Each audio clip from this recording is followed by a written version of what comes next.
जगते सबु प्राणी अटंती समान काहाकु केबे हेले मणिब निहीन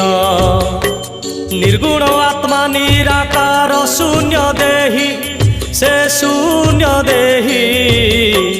ब्रह्म लेख ब्रह्मानंदे नित्य ध्यायी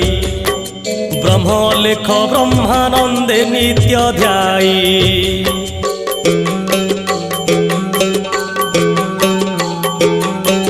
कायाकल्परे आत्मशुद्धि आत्मज्ञान शून्य स्वरूप सत्यानंद निरंजन